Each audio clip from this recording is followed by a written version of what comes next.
Welcome back, YouTubers, to another NXT review with me, Mr. Parkin, on behalf of the British Fist. If you have any comments on NXT or this show, please comment down below. The show will be linked in the description box below, and a lot of stuff happened on the show. It was pretty action-packed, so I'm going to keep this introduction short and get on to what happened on this show, as that is what matters, and it's what is best for business. Okay, so we opened up with the tag team turmoil for the #1 contendership for the NXT Tag Team Championships, and a couple of issues I had with this. You know, a tag team turmoil with only 4 teams, it's a little bit lame in my opinion. Only 4 teams in a tag team turmoil. And none of the teams or anything were announced before, and it was just like, you know, they randomly put Tyler Breeze and CJ Parker together, and you kind of knew there'd be some other teams in there, but they never really announced it properly when they really could have done, and it would have maybe anticipated this a lot more. I understand they're trying to maybe give us a surprise element, but I think we all knew the Ascension were essentially going to win this at the end of the day, and that's exactly what they did. You know, Enzo Amore and Colin Cassidy went from the beginning pretty much to the end, and, you know, the thing started off quite well. I mean, it started off with Enzo Amore on the mic, which is the best way to start off. S-A-W-F-T, soft! That's the best way to start off NXT that we've had in a long time. And I also find it funny that Colin Cassidy beat CJ Parker with 1 move, and we didn't get to see Tyler Breeze at all except in his entrance. And I guess that's exactly what the crowd wants, because everyone even comes out in his entrance, they always chant, "This is awesome!" And to be honest with you, my third problem with this, the Ascension really is like, I kind of thought to myself, well, what's the point of this match? You know, the Ascension were already kind of #1 contenders. They had weeks of interaction with the champions. So was there really much point in having this turmoil match, really, at the end of the day, if the Ascension were just going to win and we already kind of knew they were in that position anyway? Regal loves Renee, Regal loves Renee, Regal loves Renee, Renee Young and William Regal sitting in a tree. K-I-S-S-I-N-G. Oh yeah, sorry, there was a Divas match. Bayley versus Sasha Banks, who came out with Summer Rae. After Sasha Banks' recent heel turn on NXT, they really did need to establish this on the TV show, which is why I'm glad we saw her on TV with Summer Rae this week.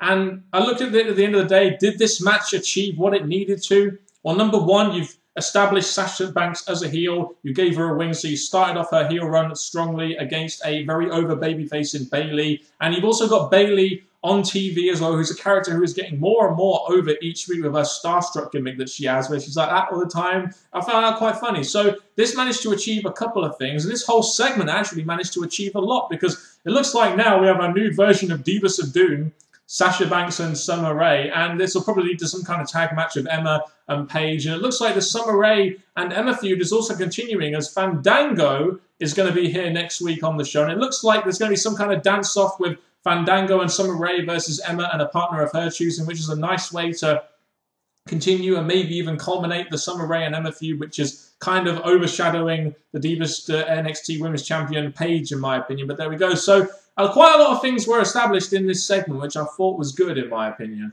So for the second week running on NXT, it was time for the Aiden English show, Act 2. And you know what?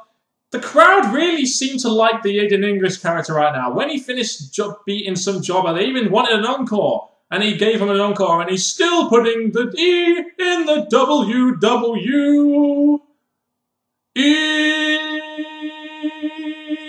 But in all seriousness, this new character they've given to Aiden English has pretty much taken him from a jobber to being like a highlight on the show. It's like made him stand out in his own way, and he's been defeating jobbers here, and he's done that twice now, and I do wonder down the line, kind of similar what they did with Tyler Breeze when they brought him in, what babyface are they going to feud with him on the roster? So I do like this new Aiden English character. I just wonder if they're going to be putting him in some kind of feud with an established babyface on NXT, because right now there aren't really all that many that I think that a guy like Aiden English can feud with, like a mid-card, sort of lower-card babyface that he could have a feud with. Like CJ Parker is kind of perfect for Tyler Breeze, because, you know, at the end of the day, Tyler Breeze is much higher on the card than him, and, you know, beating him will propel him up further anyway. So they need someone like a CJ Parker for Aiden English to feud with down the line. And then we can get some more singing and some more Freddie Mercury style shit for WWE NXT, brother. So we got to see Sami Zayn in action once again this week, facing El Local, who we all know is Ricardo Rodriguez. So that's 2 characters in that ring that I actually give a shit about, which is damn good. Sami Zayn, as we know right now, is over like a motherfucker in NXT. Is the most over thing maybe near Enzo Amore on this show right now. And he pretty much wins with the Yuzuka kick, which he did a lot in ROH, but never got a free count with. But in NXT, he got a free count with, and I don't think we've seen him win with this yet, but I think it's important that WWE and NXT in particular establish these different finishers that he has. It kind of reminds me of when TNA were establishing James Storm's last call super kick, and they're making that seem big. So they've got to make these little finishes like the Tornado DDT and the Yuzuki kick actually feel like they could actually finish a match. Whereas in ROH, for example, a Yuzuki kick followed by another Yuzuki kick, followed by a Tornado DDT, followed by a Brainbuster would probably get a fucking 2 count. Oh yeah, they'd all be on the outside as well. But anyway, now comes for the interesting bit. So we have Sami Zayn, who's over like a motherfucker. You have Bo Dallas coming up for his announcements. Number 1, he is healed after being injured by Sami Zayn at Access. Point 1A, he also forgave him. Number 2, next week we're going to have the Bo Dallas Invitational, where if anyone on the roster can come out and face him, and if someone pins him, he gets a shot at the title. Not a bad idea. Number 3, Sami Zayn is not welcome in the Bo Dallas Invitational, and I don't know why, but I found that really damn funny. It's just another way to keep Sami Zayn away from Bo Dallas, and this is the kind of thing they need to do. You shouldn't have this match straight away. They need to put as many roadblocks in front of Sami Zayn getting to that NXT champion as possible, and as soon as he wins that, maybe later on this year, maybe early next year, the crowd will go mental. Much like they kind of did with Daniel Bryan. They kind of put roadblock in his way. When he eventually won it, the crowd went mental, even though it was a little bit early at Night of Champions, in my opinion, but then they took it right back off him, creating another roadblock. So what they should do with babyfaces going up against heels for the championship, in my opinion. But we get to see Sami Zayn in action. That's good. Bo Dallas' character is really coming on leaps and bounds, and we've got some announcements made for the future of the NXT Championship.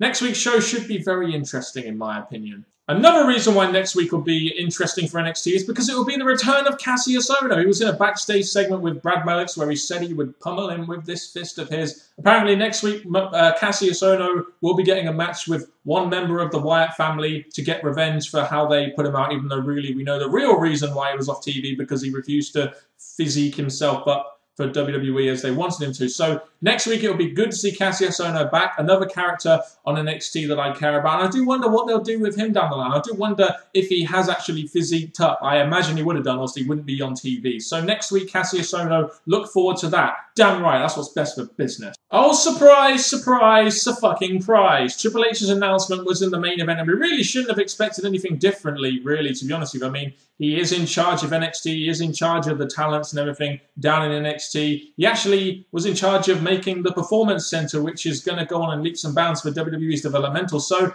do you know what? If I was in this position, I'd put myself in the main event too. I would. And of course, you know, do I like him being in the main event? No, I'd rather see some NXT talent in the main event, but there we go. But this was forwarding on a big storyline on TV, as well as addressing the commissionship in NXT, which is kind of a big deal, I guess. So basically, at the end of the day, Triple H is doing what is best for business and is giving Dusty Rhodes a couple of months off because he's got more of an emotional attachment to his sons and doesn't want that to cloud his judgment. That is good business decision right there. You do not want an employee who's going to have all this emotional stuff going along to cloud his judgment as a GM.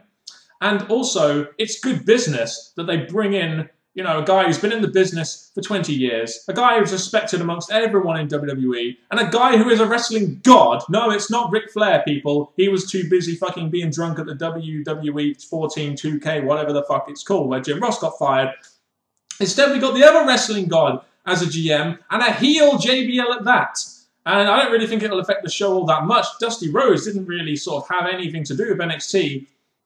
But now you've got JBL on commentary on SmackDown, on Raw, on pay-per-views, and now he's the GM for NXT. I don't think it'll affect the show too much, maybe, but he is going to be a heel, and he did sort of make a statement in the main event of NXT about, you know, going forward of NXT in the era of the wrestling god. So who knows? Maybe JBL will be a big part of the show. Who really knows? All I know is JBL is an actual businessman. He will definitely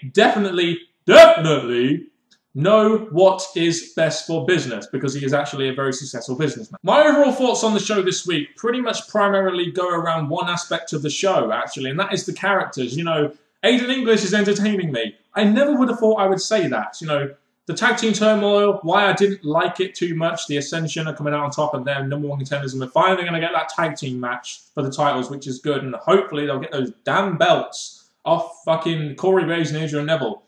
Enzo Amore began the show and said, SAWFT soft! That's always a highlight. Triple H's announcement, you know, yeah, a new commissioner in the NXT main event.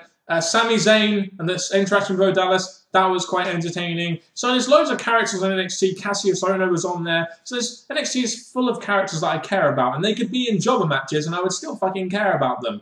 I like the fact that NXT is giving me characters to care about in each segment of the show, including the main event, because I actually do care about JBL somewhat, I guess. So I thought NXT this week, while it started off a bit, in my opinion, with the tag team turmoil match, I thought it was pretty good. So I'll let you guys comment on this in the comment section below. And my voice is starting to go now. I don't know why. Maybe I talk too much. I'm going to end up getting hiccups later. So maybe I'll be hiccuping in the SmackDown review on Friday. So there we go. Because I do record this before I record the SmackDown review on Friday. Thank you very much for watching this video. If you have, comment down below. Make sure you watch NXT, please. Goodbye.